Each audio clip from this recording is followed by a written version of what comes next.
ஆமாங்க மக்களே, தமிழகத்தில் நகைக்கடன் தள்ளுபடியை குறித்த ஒரு மிகப்பெரிய அறிவிப்பை அரசு தரப்புலேருந்து வெளியிட போகிறாங்க. நகைக்கடன் தள்ளுபடி யாருக்கு முதல்ல கிடைக்கும்? ஸோ நகைக்கடன்கள் பார்த்திங்கன்னா கிட்டத்தட்ட ஒரு 8 வங்கியில் இந்த நகைக்கடன் தள்ளுபடியை பண்ண போகிறாங்க.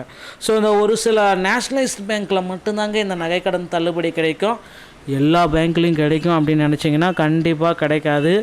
நேஷ்னலைஸ்ட் பேங்க்கில் மட்டும்தான் கிடைக்கும். ஸோ இதை பற்றின ஒரு 3 முக்கியமான அவசர குறிப்பை தான் இந்த ஒரு வீடியோவில் நான் உங்களுக்கு சொல்ல போகிறேன். நீங்கள் நம்முடைய சேனலை முதல் முறையாக பார்க்குறீங்க அப்படின்னா மறக்காமல் ஒரு சப்ஸ்கிரைப் அண்ட் பெல்லை கிளிக் பண்ணி வச்சுக்கோங்க. 2026 8 வங்கிகளில் நகைக்கடன் தள்ளுபடியை முக்கியமாக அறிவிக்க போகிறாங்க. நேஷ்னலைஸ் பேங்க்ஸ் பார்த்திங்கன்னா ஒரு 7 பேங்க்கும் கூட்டுறவு வங்கி ஒன்றும் சேர்த்து 8 பேங்க்குக்கு நமக்கு தள்ளுபடியை வழங்க போகிறாங்க. இந்த டைமில் நீங்கள் என்ன விதிமுறைகளை பின்பற்றணும் அப்படின்னு பார்த்தீங்க அப்படின்னா, அருகாமையில் இருக்கிற வங்கிகளில் சென்று கூட்டுறவு வங்கிகள், முக்கியமாக கூட்டுறவு வங்கிகளுக்கு சென்று உங்களுடைய 5 சவரனுக்குட்பட்ட நகைகளை அடகு வைத்து கொள்ளுங்கள். ஸோ கண்டிப்பாக இதற்கு உண்டான ஒரு அப்டேட் பார்த்தீங்க அப்படின்னா இன்னும் ஓரிரு மாதங்களில் வந்துடும். ஸோ தேர்தல் அறிக்கை இந்த ஜனவரி இறுதிக்குள்ளார அந்த தேர்தல் அறிக்கை வந்துடும். அந்த தேர்தல் அறிக்கையில் எந்த கட்சி ஆட்சிக்கு வந்தாலும் சரி, அப்ராக்சிமேட்லி 2.5 லட்சத்திலிருந்து 3 லட்சம் வரைக்கும் உங்களுக்கு நகைக்கடன் தள்ளுபடியை கொடுக்க போகிறாங்க.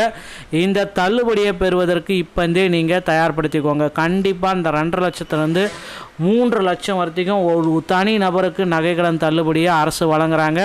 அதனால் இந்த வாய்ப்பை மிஸ் பண்ணிடாதீங்க. ஏன்னா கடந்த 2021 நகைக்கடன் தள்ளுபடி வழங்கிட்டாங்க.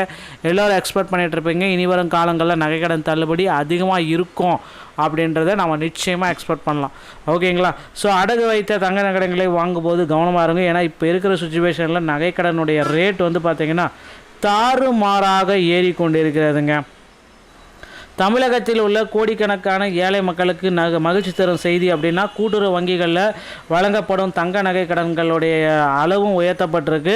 ஏன்னா நகையுடைய ரேட் பார்த்திங்கன்னா தொடர்ந்து விலை உயர்வு வந்ததுனால அதையும் உயர்த்துறாங்க. தமிழகத்தில் மாநில தலைமை கூட்டுறவு வங்கிகள், மாவட்ட மத்திய மாவட்ட கூட்டுறவு வங்கிகள், நகர கூட்டுறவு வங்கிகள் மற்றும் தொடக்க வேளாண்மை கூட்டுறவு கடன் சங்கங்கள் என பல்லாயிரக்கணக்கான கூட்டுறவு நிறுவனங்கள் செயல்பட்டிருக்கு.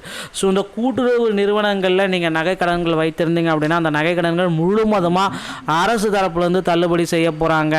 இதற்குண்டான ஒரு அரசாணை பார்த்தீங்கன்னா விரைவில் பப்ளிஷ் ஆகும். தேர்தல் வாக்குறுதிகளில் கடந்த டைம் 2021 தள்ளுபடி செய்தது போல் இந்த தேர்தல் வாக்குறுதிகளிலும் கொடுக்க போகிறாங்க. ஸோ தேர்தலில் யார் ஆட்சிக்கு வந்தாலும் சரி கண்டிப்பாக நகைக்கடன் தள்ளுபடி 100% இருக்கும். அதனால் நகைக்கடன் தள்ளுபடியை குறித்து ஒரு மாபெரும் அறிவிப்பு நீங்கள் எதிர்பார்க்கலாங்க. ஸோ மக்களே கவலையே பட வேண்டாம். அவசர தேவைக்காக சமயத்தில் ஏற்படும் ஆவணங்கள், சிக்கலான நடைமுறைகள் எல்லாமே, ரெஸ்ட்ரிக்ஷன்ஸ் எல்லாமே பார்த்திங்கன்னா சேஞ்ச் பண்ணியிருக்கிறதா சொல்லியிருக்காங்க. இனிமேல் எளிமையான முறையில் நீங்கள் நகைக்கடன்களை பெற்றுக்கொள்ளலாம் அப்படின்ற மாதிரியும் சில ரெஸ்ட்ரிக்ஷன்ஸ் எல்லாமே அதை எடுத்திருக்காங்க, ரிலாக்ஸேஷன் கொடுத்துருக்காங்க. ஸோ கிட்டத்தட்ட நகைக்கடன் அப்படின்னு நம்ம பார்க்குறப்ப 40,000 கோடி ரூபாய் வரைக்கும் இந்த நகைக்கடன்களை தள்ளுபடி செய்கிறதுக்கு அரசு தரப்புலேருந்து அதிகப்படியான வாய்ப்புகள் இருக்குது. அதனால் ரெடி ஆகிக்கவங்க மக்களே. நகைக்கடன் தள்ளுபடியை குறித்து அடுத்தடுத்த தகவல்கள் அனைத்துமே நான் உங்களுக்காக சொல்ல போகிறேன்.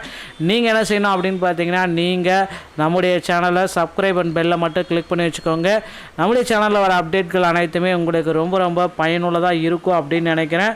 ஸோ இந்த வீடியோ உங்களுக்கு பிடிச்சிருந்தா நம்ம சேனலை சப்ஸ்கிரைப் பண்ணிக்கோங்க. மீண்டும் ஒரு நல்ல தகவலோடு நான் உங்களை சந்திக்கிறேன். நன்றி, வணக்கம், தேங்க்யூ.